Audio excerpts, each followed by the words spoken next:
हाँ जी sir, rice bran इतना महंगा क्यों है? आरसीएम का हेल्थ गार्ड ऑयल इतना महंगा क्यों है? ऐसे सवाल शायद आपको भी सुनने को मिलते होंगे। उन सवालों का जवाब मैं आज आपको देने के लिए आया हूँ। क्या सच में आरसीएम का जो rice bran health guard oil है इतना महंगा है? क्या हमें इतनी प्रॉब्लम होती है? देखिए, जानकारी हमें होनी चाहिए, तभी जाकर के हम किसी को भी सही चीज़ के बारे में जानकारी दे सकते हैं। मैं ये वीडियो बनाता इसलिए हूँ, मुझे ये वीडियो बनाने की जरूरत इसलिए पड़ी क्योंकि सही चीज़ अगर हम सही तरीके से प्रेजेंट नहीं कर पा रहे हैं और लोग गलत चीज़ ले रहे हैं जो कि हमारे स्वास्थ्य से सीधे रिलेट करती है, तो मैं समझता हूं कि वो भी गलत बात है। अगर अच्छी चीज़ अवेलेबल है तो उसका प्रचार करने में कोई दिक्कत नहीं है, इसीलिए मैं आपके सामने आकर के चीज़ें बता रहा होता हूँ। लेकिन इस तरह का क्वेश्चन कभी मुझे कमेंट सेक्शन में देखने को मिलता है। कई साथी बताते हैं कि सर ऐसा क्यों है कि ये तेल महंगा है। पहली बात तो मैं कह रहा हूं महंगा है, आप पहले एक बार चेक करो कि सच में महंगा है कि सर आप तो ऐसे ही बोल रहे हो कहीं ना कहीं। महंगा है कि नहीं है ये भी हमें चेक करना है। ये लोगों का क्वेश्चन रहता है, मैं नहीं कह रहा ऐसा है। अब देखते हैं कि क्या क्या चीजें होती हैं। मैंने इसकी पूरी क्वालिटीज बता रखी है। अगर आज आप इसको बाजार में लेने जाते हो तो आप जो तेल ले रहे हैं उससे भी ये सस्ता है। और ये मैं कोई डिप्लोमेटिक आंसर नहीं दे रहा कि आपको सिर्फ बोलने के लिए सस्ता बोल रहा हूं, आप जाकर खुद चेक करेंगे। लेकिन उससे पहले मैं जब भी इसके प्राइस पे आता हूं उससे पहले मैं इसकी क्वालिटी पर फोकस करना चाहता हूं आप लोगों के साथ। मैं चाहता हूं कि आप लोग जाने कि कैसे अलग चीज है, कैसे ही अलग चीज है। आप देखिए कि जो गाड़ी होती है ना, गाड़ी को चलाने के लिए पेट्रोल वाली गाड़ी के लिए पेट्रोल ही लगता है, डीजल वाली के लिए डीजल ही लगता है। आप पेट्रोल वाली गाड़ी में पानी डालकर नहीं चला सकते उसे, समझ रहे हैं आप? एक गाड़ी को चलाने के लिए भी एक अच्छे तेल की जरूरत होती है। तो आपको नहीं लगता कि एक शरीर रूपी हमारी गाड़ी को चलाने के लिए भी एक अच्छे तेल की जरूरत होनी चाहिए कि कुछ भी किसी भी प्रकार का तेल चले जाएगा? तो नहीं जाना चाहिए। अगर मैं आपको बताऊं कि मार्केट में जो तेल चल रहे होते हैं और जो आरसीएम का राइस ब्रांड ऑयल है, इनमें फर्क क्या? अगर आप ये फर्क समझ जाते हो तो ही सारी चीजें क्लियर हो जाएंगी, सारे बादल वैसे ही हट जाएंगे। चीज क्या है कि अगर कोई सामान्य फूड ऑयल की हम बात करते हैं तो उसमें फैटी एसिड का असंतुलन है। फैटी एसिड जो कि वर्ल्ड हेल्थ ऑर्गेनाइजेशन के द्वारा पूफा, मुफा, सफा, saturated fatty acid, poly unsaturated fatty acid और मोनो अनसैचुरेटेड फैटी एसिड्स जो रहते हैं, इन फैटी एसिड्स का एक बैलेंस होना चाहिए। अगर ये सही बैलेंस में नहीं है तो हम कहते हैं कि वो तेल अच्छा नहीं है। इसीलिए डॉक्टर्स कहते हैं कि अपने तेल को बदल बदल के खाया करो। तो यहां पर जब आप सामान्य कोई फूड ऑयल बाजार से ले रहे होते हैं तो उसके ही पीछे इंग्रेडिएंट्स होते हैं। उन इंग्रेडिएंट्स में अगर आप देखेंगे तो आप पाएंगे कि उसमें साफ साफ जो रेशियो लिखा हुआ है वो वर्ल्ड हेल्थ ऑर्गेनाइजेशन से मैच नहीं करता उसके डेटा से। यानी किसी में या तो सफा बहुत ज्यादा हो जाता है या तो पूफा कम हो जाता है या मुफा ज्यादा होता है, यानी कि इम्बैलेंसिंग रहती है। इसीलिए तो डॉक्टर कहते हैं कि तेल को बदल बदल के खाओ। क्यों कहते हैं? क्योंकि उन्हें पता है कि जो भी सामान्य तेल बाजारों में मिल रहा है, किसी में या सफा तो ठीक है लेकिन बाकी कंटेंट सही नहीं है, पूफा तो ठीक है लेकिन बाकी कंटेंट सही नहीं है। अब यहां पर यह हेल्थ गार्ड ऑयल, अब ये कंपनी का नाम आरसीएम है, आरसीएम का तेल नहीं है ये तेल है चावल की भूसी का, यानी कि राइस ब्रान, राइस के ब्रान का बना हुआ तेल है, इसीलिए ये इंपॉर्टेंट तेल है। अब इसको अगर आप देखोगे तो इसके जो आंकड़े हैं वो मैच करते हैं सारे के सारे वर्ल्ड हेल्थ ऑर्गेनाइजेशन के डेटा के साथ, यानी कि जो WHO ने पूफा, मुफा, सफा का रेशियो दिया उससे एग्जैक्टली मैच करते हैं। ऐसे ही मैच करते हैं ग्राउंडनट ऑयल के भी, मूंगफली के तेल के लिए, तो वो भी एक तरीके से इस मामले में ठीक है। लेकिन एक एक्स्ट्रा चीज जो इस तेल को यूनिक और अद्वितीय बनाती है वो है इसमें मिलने वाला गामा ओराइजनॉल। यहां कहीं पे मैंने लिखा होगा कि इसमें गामा ओराइजनॉल कंटेंट नहीं मिलता ऑर्डिनरी ऑयल्स में, लेकिन बाजार में भी राइस ब्रान ऑयल मिलते हैं, ऐसी बात नहीं कि नहीं मिलते, मिलते हैं। लेकिन उन बाजार में मिलने वाले राइस ब्रान ऑयल में उस कंटेंट जो कि जिसके कारण ये तेल प्रसिद्ध है, यानी ओराइजनॉल, वो बड़ा कम मात्रा में पाया जाता है।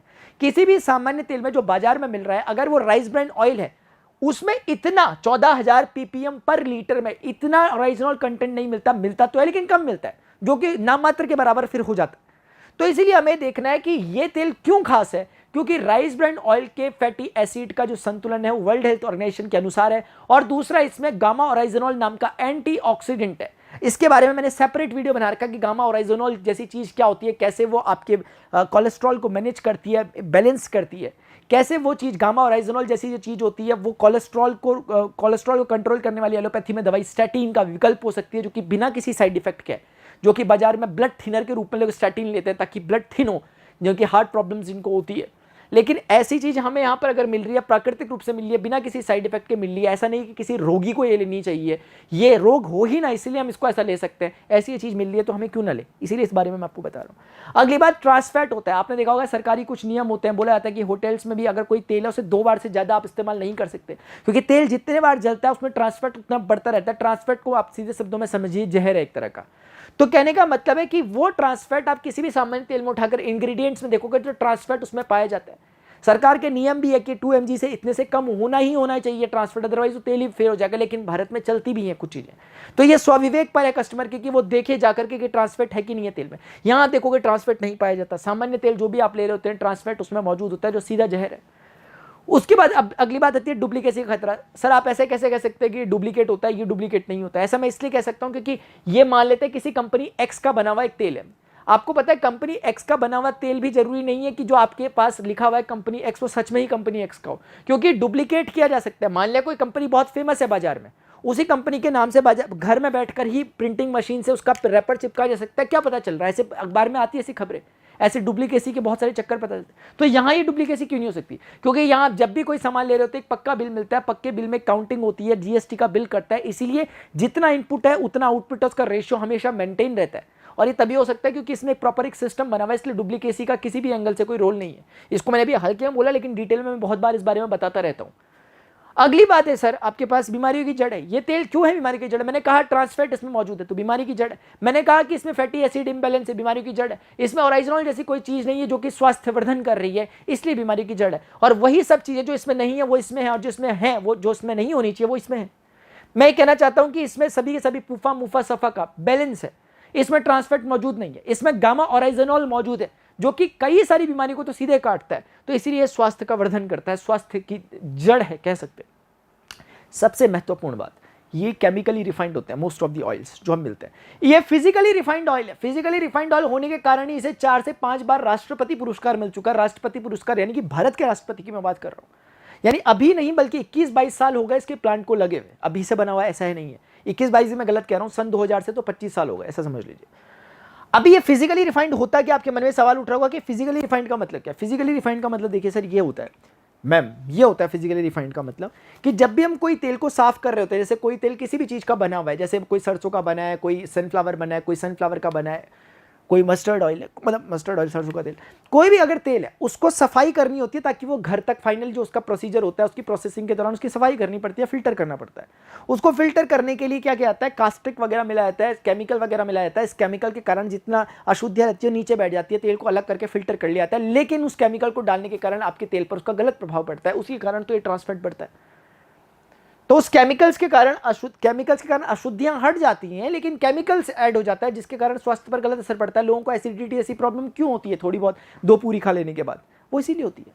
अभी जब हम इस ऑयल की बात कर रहे होते हैं, यहां पर फिजिकली रिफाइंड यानी कि इस बार भी सफाई की जा रही है, अशुद्धियों को हटाया जा रहा है, लेकिन फिल्टरेशन के प्रोसेस के दौरान जैसे आरओ काम करता है, जैसे फिल्टर काम करता है, जैसे छन्नी काम करती है कि चाय से आप छन्नी निकालते हो, छन्नी चाय पत्ती को ऊपर रोक लेती है, चाय को नीचे ले आती है। फिल्ट्रेशन प्रोसेस, कुछ नहीं डाला आपने, अशुद्धियां अभी भी हटी हैं लेकिन केमिकल ऐड नहीं हुआ, तो उसके कारण ये इसकी बड़ी बात है जिसके कारण ही इसे अवार्ड भी मिला हुआ। मैंने बताया आपको राष्ट्रपति पुरस्कार फिजिकली रिफाइंड है। अब ये चीजें इसमें मौजूद है। अब इतने सारे फायदे और इतने सारे घाटे में तो फिर तो सवाल ही नहीं उठता कि अगर ये मान लिया सस्ते सस्ता भी मिल रहा हो, ये महंगे से महंगा मिल रहा हो, फिर भी हर कोई कहेगा कि मैं इसको लेना पसंद करूंगा, क्योंकि मैं कैसे पेट्रोल वाली गाड़ी में पानी डाल सकता हूं, कैसे मैं अपने शरीर में कैसे मैं गलत तेल को डाल सकता हूं। लेकिन उसके बावजूद मैं आपको बताना चाहूंगा इसका मार्केट प्राइस जो है इसके सामान्य तेल से भी कम प्राइस पर ये बाजार में मिलता है। आप एक बार प्राइस चेक करके देखिए, मैं इस बारे में कुछ कहूंगा भी नहीं। आप एक बार प्राइस, एक जमाना था जब ये 300 रुपए का मिलता था तब भी लोग लेते थे, अभी तो ये उससे भी आधे के प्राइस पे आ गया ऑलमोस्ट। तो अब लगा लीजिए, मैं इस पे ज्यादा भी कुछ कहना नहीं चाहूंगा। आपको जिन्होंने भी ये वीडियो रिकमेंड किया आप एक बार उनसे जाइए, ये जितना एमआरपी लिखा होगा, मजे की बात यह है कि अगर आरसीएम से ले रहे होते तो एमआरपी में मतलब आरसीएम का इसमें रोल सिर्फ इतना ही होता है क्योंकि डायरेक्ट सेलिंग कंपनी होती है, इसका सिर्फ रोल इतना ही है कि जितने का भी इसका प्राइस है उस पर कुछ 10 से लेकर 20 या 20 से लेकर 25% का डिस्काउंट सीधे सीधे मिल जाता है उसके एमआरपी प्राइस की मैं बात कर रहा हूं। फॉर एग्जाम्पल अगर ये कोई चीज, मैं ऐसी बोल रहा हूं, अगर कोई चीज इसकी बात नहीं कर रहा, अगर कोई चीज 100 रुपए की मिली है तो वो चीज यहां पे लगभग 60 रुपए तक की आपको मिल जाती है सिर्फ इसके कारण। बस इतना बताना चाह रहा हूं, मैं इसकी बात नहीं कर रहा, मैं एक इन जनरल बोल रहा हूं कि इतना लगभग प्रॉफिट हो जाता है। तो ये चीज है। तो सर बस यही बात है, मुझे नहीं लगता कि इन चीजों के बारे में अगर हमें इतना पता लग जाता है उसके बाद, क्योंकि सिर्फ मैं समझता हूं कि काम वहीं तक होता है जहां तक हमें जानकारी नहीं है। इसके बाद लेना नहीं लेना या कुछ करना, ये डिसीजंस तो हमारे हाथ में ही रहते हैं। ये चीजें होती है, हमें यही डिसाइड करना होता है कि मैं कोई सेलिब्रिटी तो हूं नहीं कि मैं कुछ कहूंगा और आप मेरी बात को मान लोगे। मैं सिर्फ तथ्य और फैक्ट ही आपके सामने रख सकता हूं। अगर आपको बात समझ में आती है तो आप जिन्होंने आपको वीडियो प्रेसिट किया होगा, सेंड किया होगा, आप उनसे कॉन्टैक्ट करके इसके बारे में जानकारी ले सकते हैं। और नीचे पे भी कहीं पे आपको कॉन्टैक्ट फ्लैश हो रहा होगा आपको, अगर आपको कोई फ्यूचर जानकारी चाहिए होती है तो आप पहले तो नीचे कमेंट सेक्शन में बताया करें, और जो नंबर आपको दिखाई दे रहा है इस पर प्लीज़ व्हाट्सएप किया करें, कॉल डायरेक्ट ना किया करें। अभी के लिए इतना ही फ्रेंड्स। आप बताएं कि आपको नेक्स्ट वीडियो किस टॉपिक पर चाहिए, किस में कोई समस्या आ रही है, मैं आपको हर संभव प्रयास करूंगा आपकी मदद करने के लिए। टिल देन गुड बाय, जय हिंद, जय भारत।